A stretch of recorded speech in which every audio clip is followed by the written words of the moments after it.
एक दुखी व्यक्ति ने संत से पूछा, हमेशा खुश रहने का राज क्या है? संत ने एक बड़ा पत्थर उसे दिया और कहा कि मेरे साथ चलो। एक लोक कथा के अनुसार पुराने समय में एक व्यक्ति बहुत दुखी था। उसके जीवन की परेशानियां खत्म ही नहीं हो रही थी। वह निराश रहने लगा। एक दिन उसके गांव में एक संत आए। वह व्यक्ति संत से मिलने पहुंचा और बोला कि महाराज, मैं बहुत दुखी हूँ। जीवन में हमेशा खुश रहने का राज क्या है? कृपया मुझे ये राज बताएं।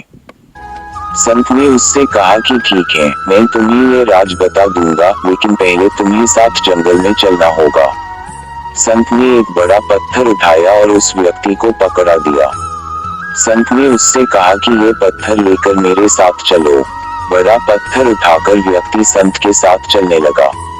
कुछ ही देर में पत्थर के वजन से व्यक्ति का हाथ दर्द करने लगा, लेकिन वह कुछ बोला नहीं और साथ चलते रहा। कुछ दूर चलने के बाद उसने संत से कहा कि महाराज, अब मैं ये पत्थर उठाकर आगे नहीं चल सकता हूँ, मेरे हाथ दर्द कर रहे हैं। संत ने कहा कि ठीक, ये पत्थर यहीं रख दो। पत्थर रखते ही व्यक्ति को राहत मिल गई। संत बोले कि बस यही है खुश रहने का राज। जिस तरह तुम एक पत्थर को उठाकर ज्यादा दूर तक नहीं चल सके, ठीक उसी प्रकार तुम अपने दुखों के बोझ को उठाकर तुम खुश नहीं रह सकते हो। व्यक्ति को ये बात समझ आ गई। उसने संत को प्रणाम किया और दुखों को छोड़कर आगे बढ़ने का संकल्प लिया। हमेशा खुश रहना चाहते हैं तो हमें अपने दुखों को, दुख देने वाली बातों को छोड़कर आगे बढ़ना चाहिए।